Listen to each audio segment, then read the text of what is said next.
Hello, everyone. I'm Eric Bolling, along with Kimberly Guilfoyle, Juan Williams, Dana Perino, and Greg Gutfeld. It's 5 o'clock in New York City, and this is The Five.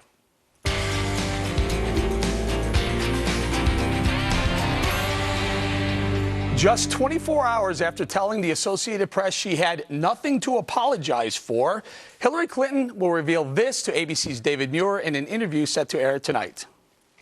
That was a mistake. I'm sorry about that. I take responsibility. And I'm trying to be as transparent as I possibly can. Wow. One day later. The Hillary Clinton relaunch of the relaunched campaign has begun. Apparently, the candidate will show more humor and more heart. No more reporter rope lines and no more off-the-cuff jokes about emails, because apparently Americans don't think jokes about 4 dead Americans in Benghazi or email scandals are that funny. Neither do GOPers who want to be president. How great is it that Hillary Clinton is apologizing for us not understanding her lies? Now I'm confused. Now I'm really confused because she's lying and I don't understand. I mean, it's my fault, not hers. She's lied about Benghazi. She's lied about her emails. She's lied about her server. And I do not think we can permit her to become president of the United States. And the liberal media is finally coming around to what we've been saying for a really long time. I was stunned. I mean, we were deep into the digital age at that point. To suggest that as Secretary of State, as much as she'd been around, she didn't think about the impact and the possibility of hacking just astonishes me. And I think it takes away from her big argument. I've been there, I've done that, I know what I'm doing. And the collective toll this is taking on her politically now, I think, is they're getting close to being in crisis mode, I think, in Brooklyn. So, Dave, the first thing, the top of that news is that David Muir decided to release a tweet, a soundbite of an interview that he arranged for today. Yesterday, she says to the Associated Press, nothing to apologize for, and then you heard her apologize. One day flip-flop. That must have been one heck of a focus group last night, because you know that all of this is very much poll tested, including probably even the blue outfit and the tone. You hear how contrite she was. Like, I am sorry for that. For several months, she has told us that she had nothing to apologize for. Her staff pled the fifth, and they said, oh, we don't really understand why he did that. And then when she says that they're going to do more Snapchat jokes, or like that one, remember that one that was so manufactured? And they said nothing more off the cuff. It was about the emails. And so, actually, that wasn't off the cuff joke. It was written and practiced and approved, probably by a poll. And they continue to dig themselves into this hole. I've never known anybody who actually destroyed evidence to protect her innocence. This is what we have here. Like, she is trying to tell us that I'm sorry for protecting my innocence and destroying evidence. I don't understand how she's going to get through it. It's also very confusing. If you look at Shannon Coffin's piece today on National Review, he puts together the evolving timeline of her explanations.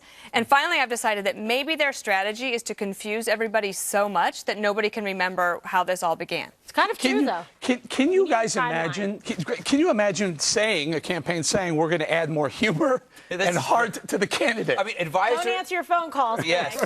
Advisors told her to show more heart. Maybe Planned Parenthood could ship her some. I see what you did there. But the thing is, you cannot teach an egotist how to be self-deprecating. That's like teaching a parrot to recite Shakespeare. It's like when your aunt starts flirting at Thanksgiving. It's weird. It freaks you out. I think this is the worst advice. I think she should ignore the advice and accept the fact that she's a cold, steely person. And she could say what America needs is not a comedian, but a commander. And that's who I am. I can't be funny. I can't be charming like Obama. Obama's got great. He's an amazing comedian on those correspondence dinners. I can't do that. But what I can do is scare the heck out of other world leaders. Speaking of world leaders, KG, can you believe that now we find out that in her emails, either sent or received, there was some information about the North Korean nuclear program. Now, Hillary has said there's nothing classified that she's ever sent or received. I got to think North Korean nukes would be classified. Well, she's just the owner of the banner, ignorance is bliss, isn't she? Because that's what it seems like. She's, well, there was nothing in there. Are you not reading them? Are you not aware, prepared? Are you deceitful? Are you all of the above? And that's what it seems like. So, again, when you hear somebody like Carly say we should not permit her to be president of the United States, that's the most sense I've heard all day. Tom Brokaw called her reckless. Are you willing to step up and say she's been reckless or lying, or she should be more forthcoming? Well, I've said it all along. I thought that she was acting like she was entitled, like she was privileged, like she's better than everybody else, so she can have her own server, and she can ignore the rules that have been set down by the Obama administration. I will say, I read this week, somebody said, oh, look, she's the wife of the former president, and so she has a premium in terms of privacy and protecting her own interests. I don't know if that's real. I don't know if that's what was driving her, but I think clearly she was not putting a sufficient emphasis on national security in the way that it should be, and she definitely was not obeying the rules. As to this transformation in terms of the campaign, I don't know. She says now her favorite shows are Parks and Recreation and The Good Wife. She wants that kind of House stuff. of Cards. She's a year too late. She's a year too late. She should have said Justified. Justified. That'd be good. So Last Man on Earth. Can I mention something else on the media front? So about every 6 weeks, like clockwork, someone in the media, usually the New York Times, runs a story about the new and improved campaign strategy of Hillary Clinton. And reporters fall for it every time, but it's actually variations on the theme. When she first announced that she was going to run, remember, this was going to be a new, transparent Hillary. You were going to get to see behind the scenes what she was like. Everybody that knows her and loves her, you're going to get a chance to see that.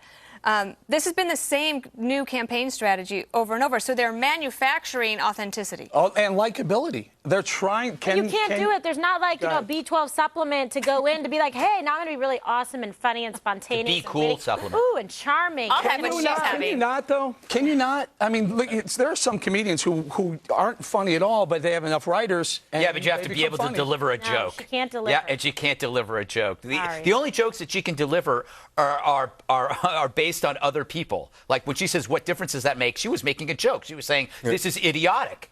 And that's not funny to us, but it's funny to her. Can you deliver heart, though? Because they want to add humor and heart. I don't know. She seems unauthentic. You know what's there's no heart the there. problem here is that's just not Hillary Clinton. Hillary Clinton is the... What, humorless and heartless? She's not humorless and heartless. By the way, she's a pretty nice person. But she's an influence peddler, is what you've said. No, I think with the foundation, you're exactly right. I think my fear is quid pro quo. That how can you be so blind as to think that people are going to donate to a foundation in your family's name and enough? Not expect... I don't know. Isn't that enough to put a DQ next to her name? Not at all. You know, I think this is where you guys overplay your hand. She's having a bad summer, and you guys are all over because I think you fear her so much. The fact is, as her campaign manager pointed out recently, her favorability ratings are better than any of the Republicans. No, they're slamming. I'm going to go with. I'm going to go with the original thought that she, in fact, is humorless and heartless, and the campaign's trying anything they can do to inject some humor and heart into it. All right, let's move on. Despite all her missteps, Hillary still has her defenders on the left. Dana points this out. Howard Dean and Harold Ford are trying their best to compete for the best Clinton surrogate. Oh, my goodness. It's embarrassing. You're married to the President of the United States. Of course you're going to set up a private server. This is a war between the media, who wants to find out everything about every candidate, and an individual, in this case Hillary Clinton. I don't think she did anything wrong or intentionally wrong. I don't think that she violated any laws of the country, and I certainly don't believe in her heart that's what she intended to do.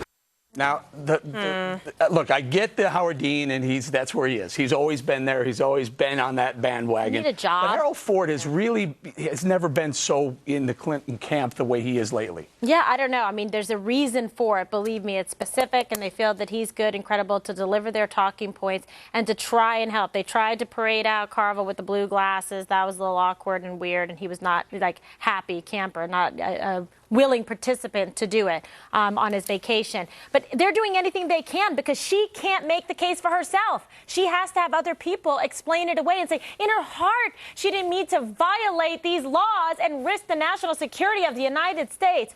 Oops. How many mulligans does she get? What's in it for them? Well, no one does lockstep like the left. Okay, so and actually stay tuned to the next block because we're going to show you how the Democrats will walk a plank for each other on the Iran deal, for example. She's also making fools of her supporters. What Howard Dean said is absolutely ridiculous. She didn't have to accept the nomination to be Secretary of State, where you are the person that's in charge of the entire department, where you actually are in charge of national security information, where you have an obligation to abide by the laws and also the rules of the President of the United States. She is basically, I realize, Juan, that she has a huge popularity within the left. They really don't have an alternative.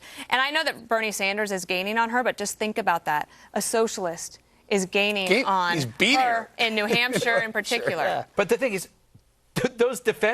those two defenses we saw were not exactly what I would call passionate. I mean, they seemed like they were being deposed to defend a dictator. That was not. Well, it was all poll tested. Yeah. They were definitely given information that says if you say she didn't mean to, then people are more likely to be empathetic towards her. Let me tell you something, though. You know what? You're right. She's very popular on the left. And guess what? Her numbers are still clearly superior to anybody in the Democratic ranks. And you guys talk about she's slipping compared to Bernie Sanders. Yeah, but explain the ascension of Bernie Sanders. If you think she's on such sure footing, then why is that guy all of a sudden climbing to the top of the because ladder? there's such anger at the right and the left. They want somebody who's going to get out there and be passionate and angry and fierce. It's very spontaneous. Bernie Sanders wants free education. She's about as spontaneous as premeditated murder. And can we also point out that she's at 42%, her absolute lowest favorability right now? Yeah, and guess what? The lowest. If anybody takes Bernie Sanders or Joe Biden seriously, watch their favorability. All right. Be like a Republicans. We heard "Run, Joe, Run" chants at Labor Day celebrations yesterday. As part of her new rollout, Hillary will be granting more national interviews. David Muir tonight. We mentioned Ellen DeGeneres Thursday and Jimmy Fallon next week. But first, it was to MSNBC and Andrea Mitchell last Friday. Andrea Mitchell offered this bit of honesty about that interview. We were told we had a 15-minute interview. I asked more than 12 minutes on emails before I felt, out of concern that they would, cut it off, obviously, that I had to move on. So I couldn't ask everything that I did want to ask. Greg, she went with text or email. Ha, ha, ha. Yeah, there you go. Literally, another hard-hitting report by Andrea Mitchell. I applaud her deeply. I see a Pulitzer in the future. I think that Andrea Mitchell actually should have gone ahead and tried to ask as many questions as she wanted. And if the Clinton team tried to cut off the interview, let them do that and make that the story. But wait a second. Why don't you put the blame on Hillary Clinton? Sitting at this table, she just said 12 minutes of questions on this topic out of 15.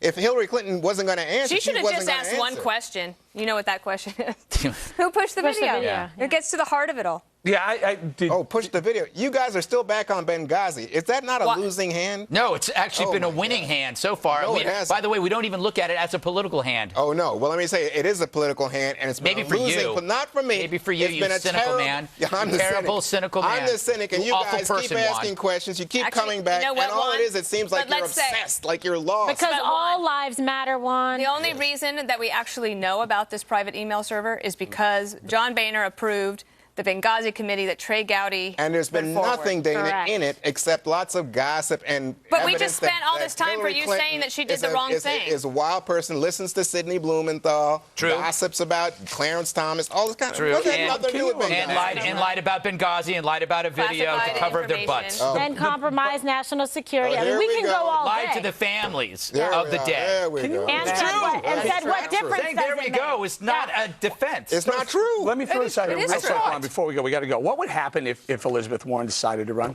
What would happen right now? I think if she runs with Biden, it would game over, right? No. Game over. No. Close the door. Biden? Biden or without Biden, I think Warren. I already have my T-shirt. Warren would. Warren on her own would excite the Democratic base in something like the way that Bernie Sanders is, but she would have even more credibility. All right, we got to leave it right there ahead. The showdown on the Iran deal gets underway in Congress as lawmakers return from summer break, plus the refugee crisis overseas. Should the U.S. be doing more to help? Stay tuned.